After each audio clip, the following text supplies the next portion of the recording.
आज का विषय है अपने अंतःकरण की चाहत को जानकर जीवन जीना। आप सभी अच्छी तरह से जानते हैं, समझते हैं, अनुभवी हैं। संसार का प्रत्येक मनुष्य अपने अंतःकरण की चाहत के अनुसार ही जीवन जीता है। लेकिन अब ये देखने की आवश्यकता है कि क्या वास्तव में आप अपने जीवन को अपने अंतःकरण की चाहत के अनुसार जी पा रहे हैं, या आपके अंतःकरण की चाहत तो कुछ और है, लेकिन किन्हीं कारणवश आपको जीवन दूसरी तरह से जीना पड़ रहा है। अंतःकरण की चाहत अलग और जीवन अलग तरह से जिया जा रहा है। दोनों में अंतर नहीं होना चाहिए। वास्तव में दोनों एक तरह ही रहने चाहिए। जो आपके अंतःकरण की चाहत हो वही आपके जीवन में हो, यानी वैसा ही आप जीवन जी रहे हो। कई बार ऐसा होता है, देखा गया है, और आपने भी अपने जीवन में अनुभव किया होगा, एहसास किया होगा, आपके अंतःकरण की चाहत तो कुछ और है, लेकिन कोई मजबूरी है, या कोई कारण है, या कोई परिस्थितियां हैं जिसकी वजह से आपको जीवन दूसरी तरह का जीना पड़ रहा है। अंतःकरण की चाहत अलग है और जीवन अलग तरह से जिया जा रहा है। इससे सबसे बड़ा नुकसान यह है कि वह व्यक्ति संतुष्ट नहीं रह पाएगा अपने जीवन में। कैसे खुश रह सकेगा, कैसे संतुष्ट रह सकेगा? वास्तव में व्यक्ति की वास्तविक खुशी तो वहीं पर है, वास्तविक संतुष्टता तो वहीं पर है कि जो उसके अंतःकरण की चाहत है। अंतःकरण की चाहत में ही उसकी खुशी है और उसकी संतुष्टता है। यदि वह पूरी होती है, उसी अनुसार उसका जीवन है, तब तो वो खुश रह सकेगा, संतुष्ट रह सकेगा। यदि दोनों में अंतर है तो व्यक्ति कभी भी पूरी तरह से न खुश रह पाएगा और न ही संतुष्ट रह पाएगा। अब इस विषय में एक महत्वपूर्ण बात है और समझ लेनी आवश्यक है, जिसको समझना बहुत ही जरूरी है। क्यों कह रहे? क्योंकि एक बात ये समझनी है कि उस जीवनदाता, जगत नियंता ने, उस सुप्रीम सत्ता ने सभी मनुष्यों के अंदर अपने समान गुण पिरोए, विशेषताएं दी, सामर्थ्य दी और अपने समान ही बनाया है। जब उसके समान है तो अंतःकरण की चाहत क्या होगी? अंतःकरण की चाहत होगी उस जीवनदाता के समान होकर रहना। इसमें आंशिक भी समझौता नहीं चाहेगा कोई। क्यों?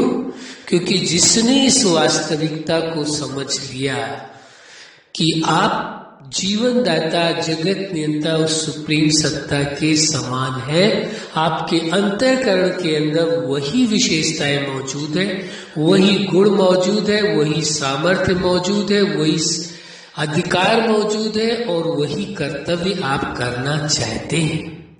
यानी हर विषय में आप उस सुप्रीम सत्ता के, जीवनदाता के समान है। आपका अंतःकरण एकदम समान है, कोई अंतर नहीं है। लेकिन बाह्य परिस्थितियों के कारण, बाहरी समस्याओं के कारण व्यक्ति अंतःकरण की जो चाहत है उसके अनुसार जीवन नहीं जी पाता है। दोनों में अंतर हो जाता है। तो अब आपने देख लिया आपके अंतःकरण में क्या है, तो जो अंतःकरण में है वही अंतःकरण की चाहत होगी। तो आप वास्तव में तभी पूरी तरह से खुश हो सकते हैं, संतुष्ट हो सकते हैं, जब आप जीवनदाता, जगत नियंता और सुप्रीम सत्ता के समान अपना जीवन जिएंगे। तभी आप पूरी तरह से संतुष्ट हो सकते हैं, क्योंकि आपके अंतःकरण की यही चाहत है। जो अंतःकरण की चाहत है उसी अनुसार ही यदि अपना जीवन जीते हैं, तभी आप पूरी तरह से संतुष्ट हो सकते हैं। इसलिए इस वास्तविकता को जानकर, समझकर, स्वीकार करके चलना होगा। सबसे मूल बात यह है कि उस अनुसार जीवन जिएंगे कैसे, लोगों के यही प्रश्न खड़े होते हैं मन में कि वो तो सुप्रीम सत्ता है, जीवन दाता है, जगत नियंता है, उसके समान जीवन कैसे हो सकता है। यहाँ पर एक सिद्धांत लागू होता है, आप जैसा सोचेंगे वैसा बन जाएंगे, या जैसा आप संकल्प करेंगे वैसा स्वरूप हो जाएगा आपका। तो ये दोनों ही सिद्धांत एक जैसे ही कार्य करते हैं, एक और ही इशारा करते हैं कि यदि आप स्वीकार करते हैं अपने आप को कि आप उस जीवन दाता, जगत नियंता, सुप्रीम सत्ता के समान हैं, स्वीकार करते ही आपके अंदर वो गुण मौजूद है, वह गुण इमर्ज होने लगेंगे और जो वर्तमान में जीवन में गुण दिखाई दे रहे हैं वो अपने आप मर्ज हो जाएंगे। जो अंतःकरण की चाहत के गुण हैं वो इमर्ज होकर के व्यवहारिक जीवन में आ जाएंगे और जो आज जीवन में गुण दिखाई दे रहे हैं कुछ कमी वाले, वो अपने आप मर्ज हो जाएंगे। उसके लिए आपको कोई प्रयास करने की आवश्यकता नहीं है। यदि कोई व्यक्ति ये सोचे कि मुझे मेरे जीवन में जो ये बुराइयां दिखाई दे रही, कमियां दिखाई दे रही, इनको दूर करना है, वास्तव में इनको दूर करने का एक ही तरीका है, अपने अंतःकरण की विशेषताओं को देखें, चाहत को देखें, उसे स्वीकार करें। अपने आप वह गुण, वह विशेषताएं अंतःकरण के आपके व्यवहारिक जीवन में आ जाएंगे और जिन चीजों को आप, जिन गुणों को आप छोड़ना चाहते हैं, जो आपको ठीक नहीं लग रहे, वो अपने आप मर्ज हो जाएंगे और वह मूल गुण आपके जो चेतना के अंदर है, जो जीवनदाता, जगत नियंता, सुप्रीम सत्ता के समान है, वह गुण विशेषताएं इमर्ज हो जाएंगे और वर्तमान वाले स्वतः ही मर्ज हो जाएंगे। इनके लिए कोई प्रयास की आवश्यकता नहीं है। यदि कोई व्यक्ति केवल वर्तमान में जो ऊपर में कुछ कमियां दिखाई दे रही हैं या अवगुण दिखाई दे रहे हैं, उनको मिटाने का प्रयास करते रहेंगे तो केवल उनको मिटाने की लड़ाई में ही समय चला जाएगा। यह वास्तव में सही तरीका नहीं है। सही तरीका यह ही है कि अंतःकरण की चाहत को जाने और जान करके उसके अनुरूप जीवन जीना प्रारंभ करें। जैसे ही अंतःकरण की चाहत को आप स्वीकार करेंगे, वैसे ही अंतःकरण के गुण अपने आप इमर्ज हो जाएंगे और आप वर्तमान समय जिन अवगुणों को, बुराइयों को छोड़ना चाहते हैं, वो अपने आप मर्ज हो जाएंगे।